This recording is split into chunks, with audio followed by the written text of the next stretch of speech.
बच्चों, आज हम आपके लिए लेकर आए हैं बायोटेक्नोलॉजी का एक बहुत ही महत्वपूर्ण प्रश्न बायोरिएक्टर के बारे में। बायोरिएक्टर क्या है और अनुप्रवाह संसाधन यानी कि डाउनस्ट्रीम प्रोसेसिंग किसे कहते हैं बच्चों? तो बच्चों, इससे पहले हमने आपके लिए बायोटेक्नोलॉजी से रिकॉम्बिनेंट डीएनए टेक्नोलॉजी और जीन क्लोनिंग से संबंधित कुछ वीडियो चैनल पर प्रसारित किए हैं, जिसे आपने देखा होगा। आज हम उसी कंटेंट को थोड़ा और आगे बढ़ाते हुए बायोटेक्नोलॉजी के अगले प्रक्रम को समझेंगे। इसके अंतर्गत बायोरिएक्टर एवं अनुप्रवाह संसाधन यानी डाउनस्ट्रीम प्रोसेसिंग का अध्ययन करेंगे बच्चों। तो आइए सबसे पहले हम बायोरिएक्टर के बारे में अध्ययन करते हैं। बच्चों, बायोरिएक्टर एक बहुत ही बड़ा लगभग 100 से 1000 लीटर का स्टेनलेस स्टील का बना हुआ एक बेलनाकार पात्र होता है। इसमें हम क्या करते हैं, इसमें कच्चे माल को बैक्टीरिया, यीस्ट, पादप या जंतु कोशिका के रूप में उपयोग करते हैं बच्चों।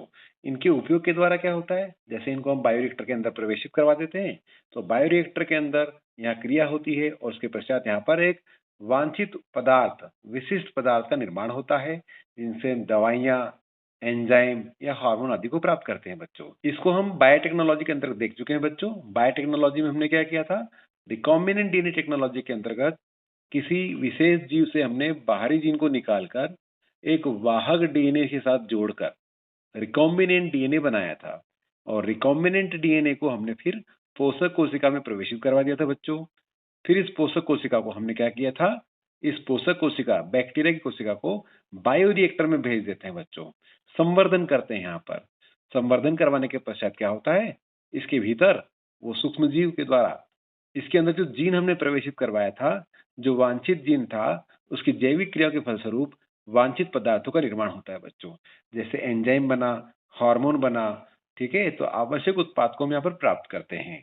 बायोरिएक्टर वांछित उत्पाद को प्राप्त करने के लिए बहुत ही अनुकूलतम परिस्थितियां उत्पन्न करता है बच्चों। जैसे यहाँ पर आप तापमान का नियंत्रण कर सकते हैं, ठीक है। इसके भीतर पीएच का नियंत्रण कर सकते हैं। आप ये वेसल देख रहे हैं, इसके द्वारा हम इस माध्यम में कितना पीएच चाहिए, जिस कोशिका को हमें यहाँ पर संवर्धन करवाना है, उसको कितने पीएच की जरूरत होती है, उसका नियंत्रण हम यहाँ से करते हैं। इसके अतिरिक्त यहाँ पर सूक्ष्म जीव या कोशिका को वृद्धि करने के लिए जो भी संवर्धन माध्यम में पोषक पदार्थों की आवश्यकता होती है, उस पोषक पदार्थ को भर देते हैं बच्चों। इसके अलावा यहाँ पर तापमान का नियंत्रण हो रहा है। इसके अंतर्गत यहाँ से हम जीवाणु रहित वायु को प्रवाहित करवाते हैं बच्चों। इसके अलावा यहाँ पर एक सैंपलिंग पोर्ट होता है। यहाँ पर ऊपर की ओर एक मोटर लगी हुई है बच्चों। बायोरिएक्टर में जो सबसे सामान्य प्रकार का बायोरिएक्टर होता है बच्चों, वो है वेलोडन प्रकार का बायोरिएक्टर, स्टर्ड टैंक बायोरिएक्टर, ठीक है। इस बायोरिएक्टर की क्या विशेषता है बच्चों, बायोरिएक्टर के बीच में एक अक्ष में एक मजबूत स्टीरियर होता है। इस स्टीरियर के ऊपर बहुत सारे चपटे, पंखे जैसे चपटे फलक लगे होते हैं, ब्लेड लगे होते हैं बच्चों। जैसे ही बायोरिएक्टर में आप कल्चर माध्यम डालकर कोशिकाओं को प्रवेशित करवा देते हैं और पीएच का नियमन कर लेते हैं बच्चों, तो इसके पश्चात हम क्या करते हैं, इस मोटर को चालू करते हैं।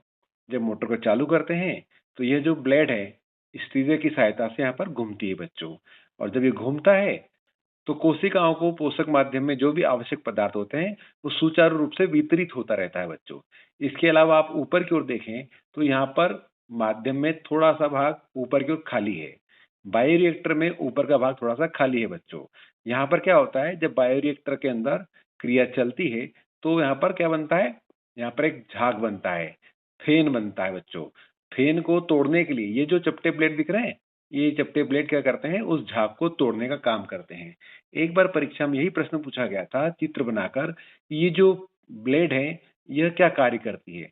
तो बच्चों, बायोरिएक्टर के अंदर क्रिया के बाद जो झाग बनता है, उस झाग को तोड़ने के लिए यह ब्लेड होती है, ठीक है। इसके भीतर जो भी तरल माध्यम भरते हैं, जो पदार्थ रखते हैं, उसमें पोषक तत्व और ऑक्सीजन को अच्छे से मिलाया जा सकता है बच्चों। जब यह स्टीरियर चलता है तो जिसके जो चपटे ब्लेड हैं वो जब घूमते हैं तो पूरी तरह से संवर्धन माध्यम में पोषक पदार्थों को मिलाते रहते हैं। इसके अलावा एक बार प्रश्न पूछा गया था कि बायोरिएक्टर से एक बार में कितनी छोटी सी मात्रा को सैंपल के लिए उपयोग कर सकते हैं बच्चों। तो बायोरिएक्टर अलग अलग प्रकार के होते हैं बच्चों।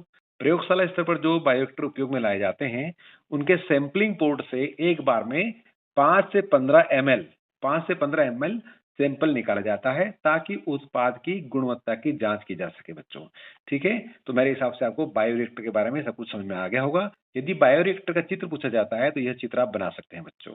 ठीक है, इसके बाद हम देखेंगे इसका दूसरा भाग, अनुप्रवाह संसाधन या डाउनस्ट्रीम प्रोसेसिंग।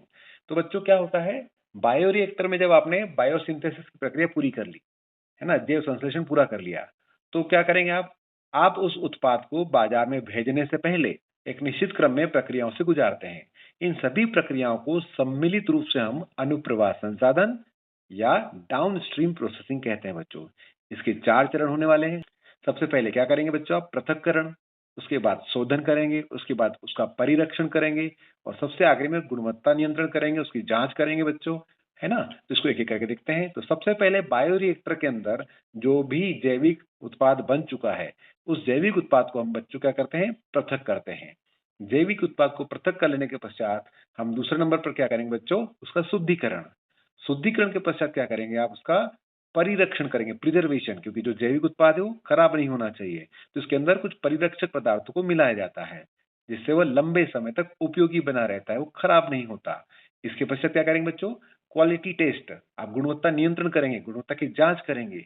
उत्पाद के पृथक्करण से लगाकर गुणवत्ता नियंत्रण तक के जो चारों चरण हैं, पृथक्करण, शुद्धिकरण, उसका परिरक्षण, फिर गुणवत्ता नियंत्रण, इन सभी को मिलाकर एक साथ हम बोलते हैं बच्चों अनुप्रवाह संसाधन की प्रक्रिया।